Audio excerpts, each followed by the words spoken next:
Olá pessoal, no vídeo de hoje vamos falar sobre as camadas da Terra, as rochas, que formam a camada mais externa da Terra, os fósseis e os combustíveis fósseis, tá bom? A crosta terrestre ela é a mais fina das camadas que a gente vai estudar. Ela varia de 40 a 100 km de espessura, então no topo de uma montanha a espessura é maior e nas profundezas dos oceanos a espessura é menor. Inclusive, nas profundezas dos oceanos, a espessura pode chegar até 10 km. E nela é onde surgiram os seres vivos, é onde os organismos encontraram uma boa condição para sobreviverem, para evoluírem, que é justamente na camada que a gente vive. Logo abaixo da crosta terrestre fica o manto, que possui cerca de 2.800 km de espessura e a temperatura pode chegar até 1.000 graus Celsius. E por causa da pressão, da grande pressão que existe no manto, o material que fica no manto é sólido, certo? E logo depois do manto, nós temos o núcleo, que possui cerca de 3.480 km de espessura, e ele é dividido em núcleo externo, que é líquido, e núcleo interno, que é sólido, justamente também por causa da grande pressão que existe lá. A temperatura chega a 6.000 graus Celsius, ele é composto majoritariamente, em sua maioria, por níquel e ferro, e gira lentamente. E essa capacidade do núcleo de girar, por o núcleo estar girando, ele influencia o campo magnético da Terra. A litosfera, que é formada pela crosta terrestre, parte superior do manto, que é onde a gente vive, a gente vive numa parte da litosfera, em cima da crosta terrestre, é formada por diferentes tipos de rochas e minerais. E os tipos de minerais que formam as rochas são determinados, podem ser determinados por onde e como ela se formou. Sendo assim, as rochas podem ser classificadas segundo a sua origem. Então, elas podem ser classificadas em magmáticas, sedimentares e metamórficas. É o que a gente vai ver agora a seguir. As rochas magmáticas são formadas pela solidificação do magma que sai dos vulcões. Então, você tem lá um vulcão ativo, ele entra em erupção, libera magma. Então, quando esse magma resfria, ele se solidifica e forma as rochas magmáticas. Elas formam a maior parte do planeta e podem ser classificadas em intrusivas, que é aquele magma que se solidifica abaixo da superfície, ele não está à vista, acima da superfície, e em extrusivas, que é o magma que se solidifica na superfície. Como exemplo, a gente tem o granito e o basalto. As rochas sedimentares são formadas a partir do intemperismo de outras rochas. Então, você tem ação de chuva, ação de vento numa determinada rocha, numa determinada montanha, que então libera sedimentos. Esse sedimento é transportado e depositado em várias camadas, por exemplo, no fundo de um lago, no fundo de um rio. As rochas sedimentares são importantes na conservação dos fósseis, a gente vai ver quando falar sobre fósseis, e os exemplos, alguns exemplos são o arenito e o calcário. A gente pode ver aí nessa foto um arco formado de rocha sedimentar, de arenito. Já as rochas metamórficas, elas são formadas a partir da transformação de outras rochas que são sujeitas a grandes variações de temperatura e pressão. Então você imagina que você tem um determinado tipo de rocha, há uma erupção vulcânica, a lava do vulcão chega até aquela rocha e devido à alta temperatura modifica aquela rocha. Então ela acaba se transformando numa rocha metamórfica. Como exemplo a gente tem o mármore, que é uma transformação do calcário. Aqui está o ciclo das rochas. Então vamos começar pelas rochas sedimentares.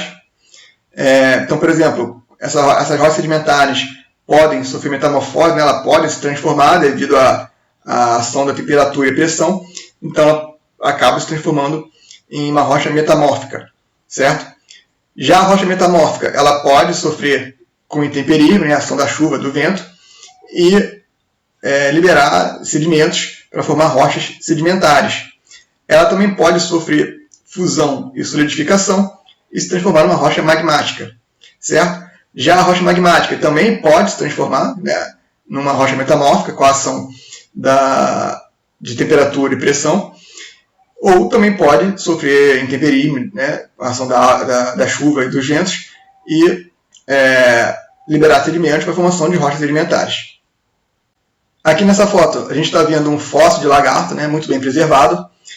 E fósseis, no caso, então, são restos ou vestígios preservados de animais ou plantas em rochas na forma de moldes do corpo ou partes deste, além de rastros e pegadas. Ou seja, então não é só o osso do dinossauro que é fóssil, a pegada dele preservada também é um fóssil, o rastro também é um fóssil. Só a impressão dele na rocha, a impressão de algum organismo na rocha, sem estar aquele organismo lá, também é um fóssil, certo?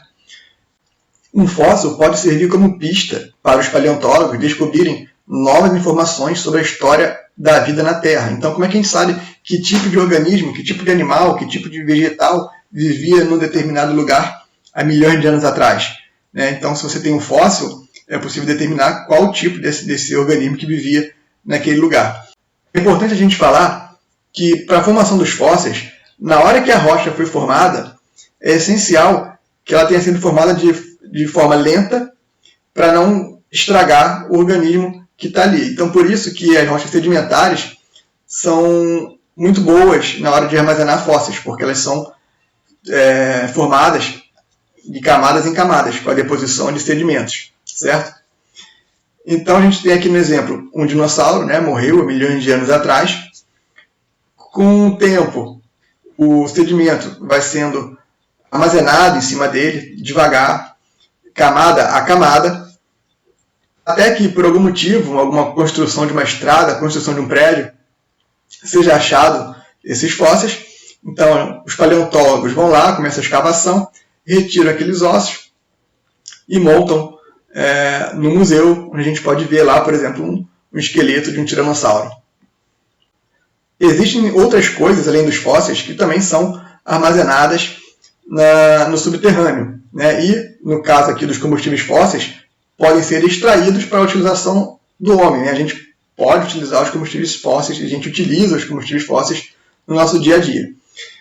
Então, esses combustíveis são formados devido à decomposição de organismos mortos que foram soterrados. Como exemplo, carvão mineral, gás natural e petróleo. O carvão mineral, né, ele se formou há cerca de 300 milhões de anos atrás pelo soterramento de fragmentos de vegetais. Né? Então, aquele carvão que a gente gosta de acender ali para fazer um churrasco foi formado há cerca de 300 milhões de anos atrás. Para ele ser formado, foi necessário que tenha havido condições adequadas de pressão e temperatura. O carvão foi o primeiro combustível fóssil usado pelo homem nas indústrias, só que ele é prejudicial para os seres vivos, né? Porque ele emite muita poluição. Só que hoje em dia ainda cerca de 1/4 da energia usada no mundo é através de queima de carvão. O petróleo é formado a partir do acúmulo de matéria orgânica, né, que também precisa de condições adequadas de temperatura e pressão. Essa matéria orgânica foi soterrada por camadas de sedimentos por milhões de anos, e ele é composto principalmente por hidrocarbonetos, que são substâncias formadas por carbono e hidrogênio. E além do uso dele, né, por exemplo, na gasolina, poluir o ar, pode também, acontece muitas vezes, derramamento de óleo no mar durante a extração e acaba também prejudicando todo ali um ecossistema marinho, matando muitas espécies, né, muitos indivíduos de uma determinada espécie. O gás natural é encontrado junto com o petróleo, dependendo de quais foram as temperaturas e pressões que atuaram na formação do petróleo e do gás. Existe maior quantidade de gás e menor de petróleo, ou vice-versa, maior de petróleo e menor de gás. Ele é um importante recurso energético para substituir o petróleo e o carvão vegetal, porque ele é menos poluente, né? Ele continua sendo poluente, mas é menos poluente que o petróleo e o carvão vegetal. Ele é distribuído através de gasodutos, então quando você extrai o gás, você manda ele através de gasodutos, você distribui ele através de gasodutos para as outras cidades, para outros estados, e assim como o petróleo, ele é formado por hidrocarbonetos. Além dos combustíveis fósseis, os minerais também podem ser encontrados no subsolo. Os minerais são encontrados nas rochas, naturalmente.